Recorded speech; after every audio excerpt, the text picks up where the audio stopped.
So you wanna be a picture book writer, then you gotta write picture books. And you're gonna need a bucket load of bright ideas for titles, plots, and hooks. If you're partial to prose or you're raring to rhyme, then repeat after me. It's a challenge, but I'm gonna tackle each story 1 month at a time with 12 by 12. And I said, let me go to this park. I'd driven by Emancipation Park many times going to my church. And I actually got chills when I was walking around. I'm like, wow, this is a part of my history. I've driven by this for years, never paid much attention. And I went home and started doing more research and learned more about the park. And this was before Juneteenth was a national holiday. And I said, this has got to be made into a book. I know this is a great topic. And while I was at the park, the closing lines came to me because there's a sign in the park that says Emancipation Park. And I was thinking about how emancipation means freedom. And I was thinking about my ancestors were running free on this very ground. And the lines, singing songs of Jubilee, running free, came to me when I was there. So I had that in mind, that I knew I would use that in the book in some way. So I took the field trip to the park. I went or artist date, and then I started doing research, and that's when I wrote the first manuscripts. But I told my agent, this book is going to make it. I know someone's going to want this book. So she sent it out on sub, and it was purchased within maybe a few weeks after they built Me for Freedom out. Wow. How many revisions did you go through? Because you were saying that you had to learn all about picture books and how to write them. And I'm honored that I had some role in that. When I first started writing this book, I read about a woman who spent childhood at Emancipation Park. So she used to go every summer, and she talked about how she watched baseball games with her family, and they would swim at the park and different things they would do. So initially I wrote it from the viewpoint of a child going to the park with a family. And so that may have been the version I sent that was rejected from the first agent too. That was that version. So it was through a child talking about her going to the park. So they were doing some of the same things you're seeing, but it was a child. And then she became an adult, and she was part of the group that revitalized the park. And so then when it was rejected from that first agent, I went back, and I was part of a critique group too. And I started reading comp titles, and I can't remember the name of the book, Julie. There was a book about a famous building that burned down, and it was in the building's voice. So I just started looking at different picture books, and even like School's First Day of School and some of these other books that had a building or something personified, because I was trying to rework the story. So that's when I was reading different books that had buildings and different things like that, talking about what happened to them. That's when I changed the manuscript and made it where the park was talking. And then I sent it to my agent. Yeah, So I love that first person voice. I think it makes it so powerful and so immediate. It's just so beautiful. I wanted to point out a few of my favorite lines.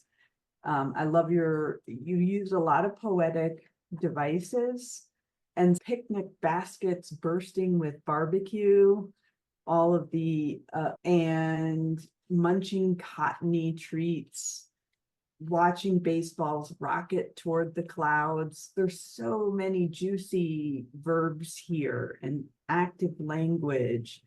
A place to raise hands in peace for my benches where they rest and breathe. I mean, it's just beautiful. So do you use that in your chapter books, or was that sort of like new for you? I don't really perceive that I use that I like doing descriptive writing, and I've worked as a reporter for years before I started writing children's books, and even a magazine feature writer.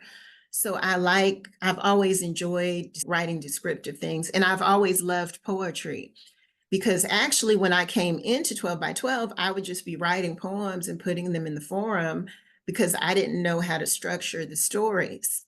But this one, I wrote it pretty quickly. Like I wrote that first version, and then I just changed it to the park.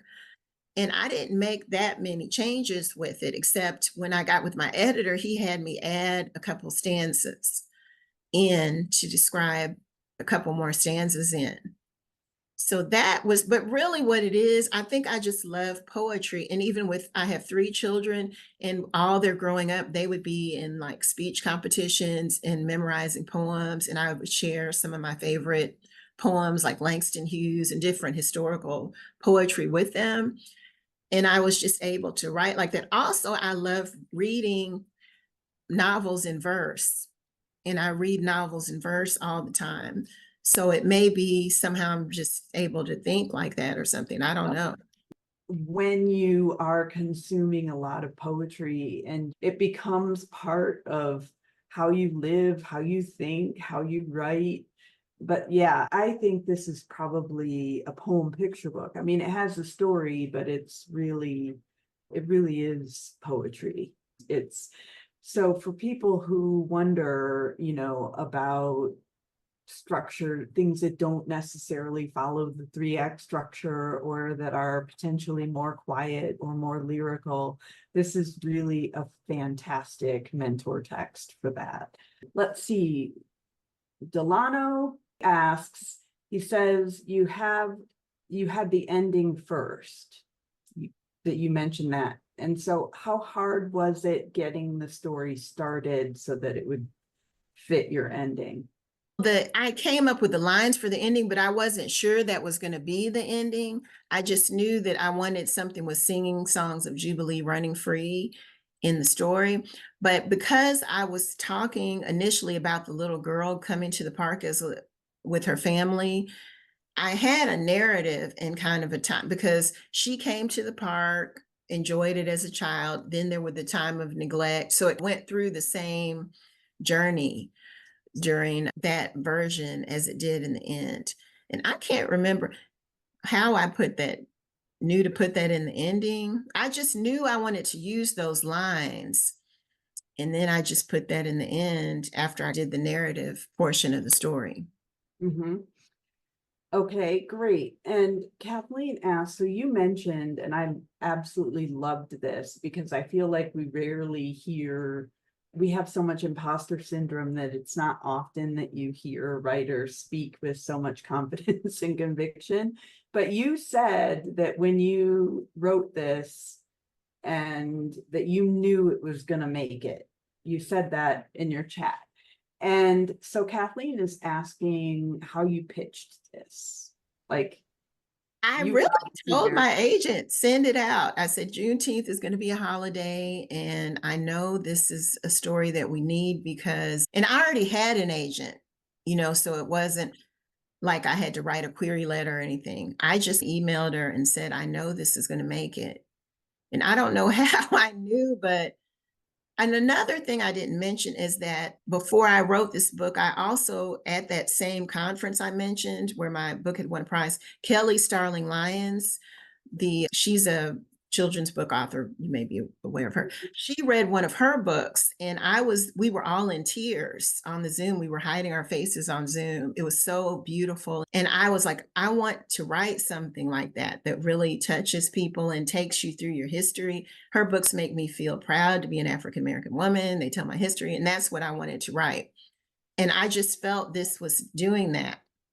And even from reading, just like we all read all the time. I knew there wasn't a book like this out here. And I just felt like this would be something that they would be that an editor would be interested in. For sure. We always like to ask our guests if 12 by 12 played a role in your publishing journey and, how it did. As I mentioned, just finding you online and being privy to your courses helped me learn a lot about craft, which helped me with the book. And I just felt like 12 by 12, when I joined, it was a very supportive place as I was learning to write picture books, just the feedback from all the people. I've met other friends that I have met in person after connecting with them through 12 by 12 and have relationships with them online. So I just love the community aspect of 12 by 12, even getting reviews for my book when it came out. It's been so helpful. networking with other authors here on 12 by 12 and just learning from them. Because also, as you mentioned, I have an Instagram live show called Write This, where I interview different authors, and I've interviewed many 12 by 12 members on my show. And Me included. yeah, you included. So just even talking to them helps me learn different things and just build that sense of community in the kid lit space, which helps us all as we're going through all these ups and downs. Because even today, I'm so happy to celebrate my book, but as we all know, it's an uphill journey. I'm on submission now. You keep getting the rejections. This book may have sold in 2 weeks. There's others, novels that were out for a year, didn't sell. So just having this community means so much. What would you want people to take away with respect to their own writing?